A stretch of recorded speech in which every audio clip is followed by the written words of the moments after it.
Cobalah perhatikan toko-toko kecil atau minimarket di sekitar Anda. Tidak jarang kita temukan individu yang secara sepihak bertindak seolah-olah mengatur dan menjaga kendaraan bermotor yang terparkir di halaman toko.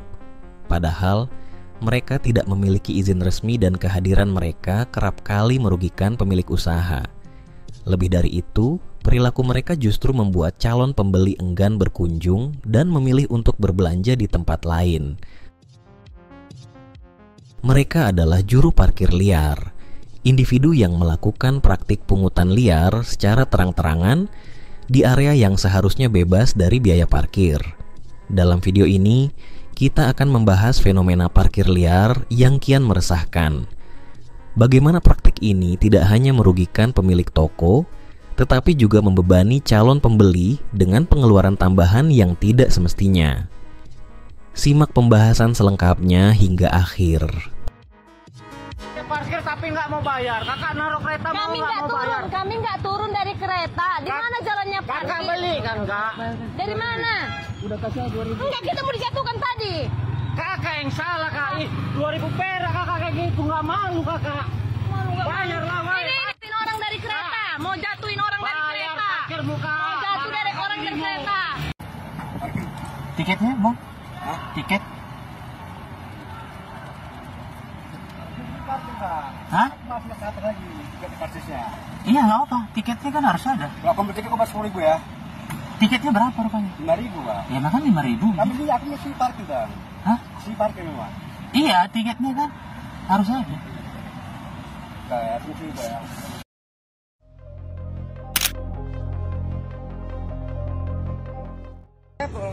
Jadi lu sini ngapain tidur-tiduran gitu?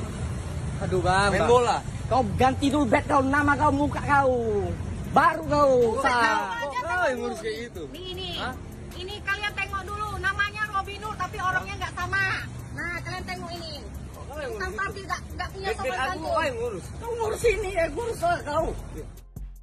Parkir liar pinggir jalan di depan warung-warung dan toko kecil kini jadi sumber masalah tiada henti. Seorang jurnalis bahkan menggambarkan aktivitas khas di warung nasi uduk pinggir jalan.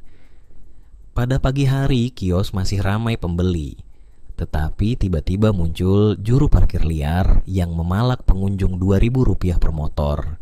Akhirnya pelanggan enggan mampir karena risih.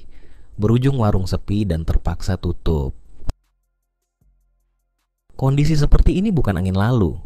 Media sosial berisi protes dari konsumen dan pedagang, bahkan gerakan tagar tolak parkir liar kini mendunia di sosial media. Mereka berseru bahwa praktek ini merugikan masyarakat dan pelaku UKM. Banyak calon pembeli batal berbelanja karena dipungut ongkos parkir tak resmi. Itu kan ada peraturannya. Kalau misalkan lu nggak resmi dari pemerintah ya gimana ya? Di atas kertas, aturan tegas mengatakan parkir di depan minimarket atau jalan kota harus gratis. Kepala Dishub DKI, Syafrin Liputo, menegaskan bahwa parkir di depan minimarket tidak dipungut biaya alias gratis. Bahkan, pihak pengelola pun tidak diperbolehkan memungut biaya. Peraturan pemerintah juga mengancam sanksi pidana bagi siapa saja yang melanggar ketentuan parkir di jalan. Namun realitanya, undang-undang tersebut terlihat tidak efektif. Di lapangan, pengendara selalu dihadang oleh preman berpakaian rompi oranye, seolah punya wewenang memungut pajak sendiri.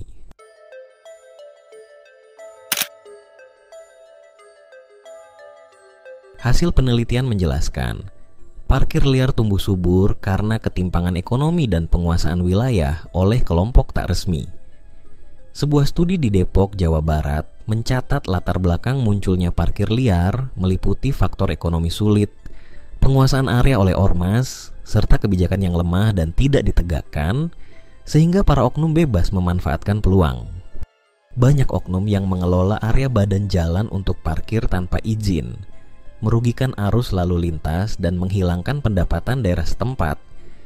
Padahal Perda sudah melarang parkir sembarangan, tapi nyatanya barisan jukir liar tetap beroperasi. Minimnya rambu, marka, dan sistem tiket resmi membuat pendapatan parkir tak optimal, sementara premanisme parkir tetap marak. Akibatnya, Jalan-jalan kota yang seharusnya milik publik dikuasai oleh para jukir liar. Mereka kadang bercokol di sudut jalanan protokol, layaknya petugas, memaksa pengendara membayar retribusi hingga 2.000 sampai 5.000 rupiah per motor. Ketika pemerintah memasang rambu dilarang parkir, oknum justru masih sering berkeliaran dengan rompi orange. Praktek ini bersifat preman. Jukir hanya mengambil uang tanpa layanan, tidak menata kendaraan atau mengembalikan helm, lalu pergi meninggalkan pemilik usaha kecil dengan pelanggan yang kapok datang.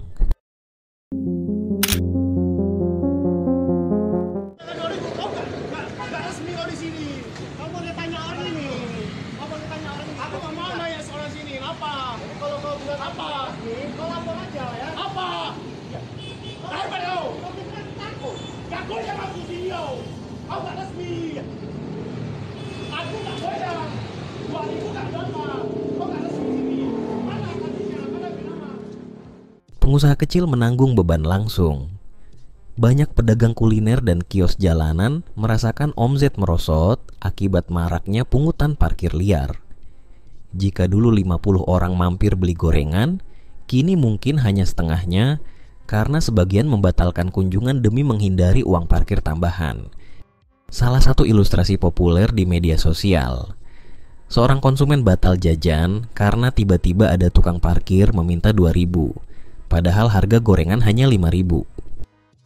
Kasus lain, minimarket yang sejatinya sudah menyetor retribusi ke Pemda untuk tempat parkir gratis, ternyata disisipi pungutan ilegal dan jadi kurang diminati pengunjung.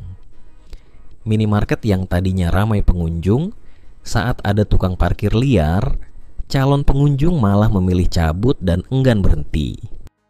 Dengan kata lain, kehadiran jukir liar tak hanya menambah biaya tak terduga bagi konsumen, tetapi juga mendistorsi pilihan pembeli.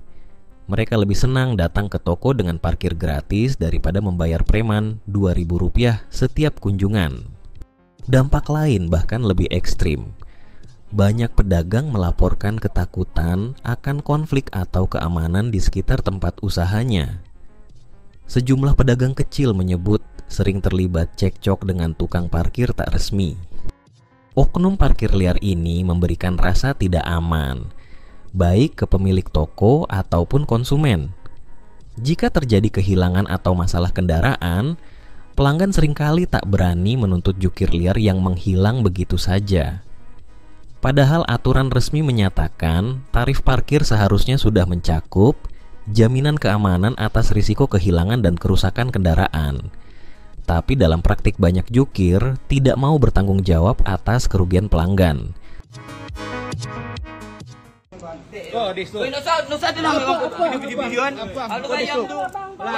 Orang nak parkir di suratnya kau tukang parkir. Saya 2 kali. Kau tukang parkir bermasalah, tolong kok. Besok. Utang dado. Orang tidak viralan. Orang tidak viralan. Ayo pulang lah. Pukul. Pukul. Jangan. 2 kali. Pukul. 2 kali.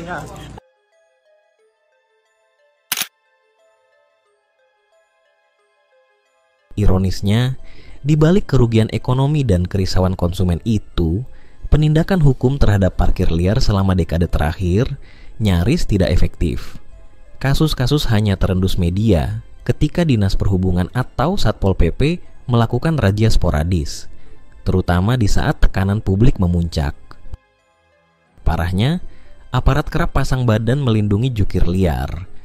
Sebuah penelitian di Depok mencatat banyak jukir liar yang bahkan menyetor hasil pungutan ke organisasi Betawi, FBR, dan Pemuda Pancasila. Dugaan pelindungan semacam itu beredar luas. Netizen Bandung menyindir munculnya ormas-ormas tukang parkir. Mereka ada yang mengenakan rompi mirip milik aparat. Ada pula kelompok taruna yang seenaknya menarik 5.000 sampai 20.000 di area kuliner wisata Kota Bandung tanpa izin. Ini menguatkan kesan banyak oknum aparat dan ormas yang menutup mata, bahkan turut mengendalikan praktek liar. Risalah akademis mengungkapkan, keberadaan oknum penegak hukum sebagai aktor kunci sering menyembunyikan tindakan ilegal agar praktik parkir liar terus berjalan.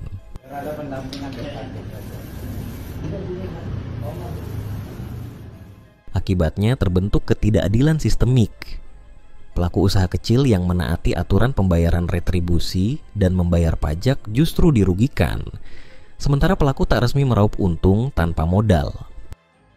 Jadi gue ribut nih sama tukang parkir di Indomaret Sutoyo di Purwokerto lah. Itu tadi pelang ditutup, gue buang ke sono, ini orang nggak terima. Maksudnya kan ada peraturannya, kalau misalkan lu nggak resmi dari pemerintah ya gimana ya? Anjing, taibet nih, orang manggil temennya dia. Ayolah, 10 juga jadi anjing.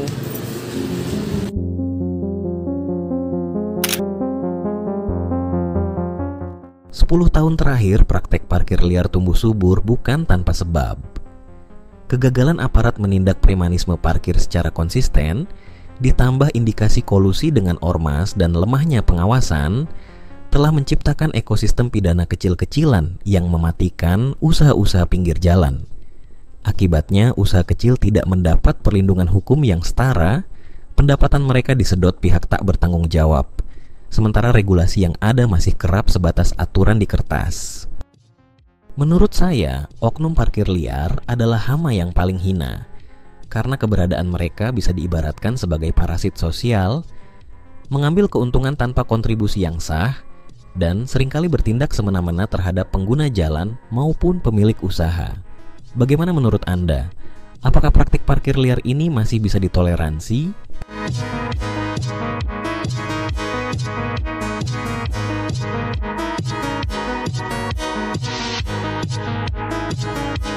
Kalau Anda suka pembahasan terbuka soal isu-isu sosial seperti ini, jangan lupa subscribe.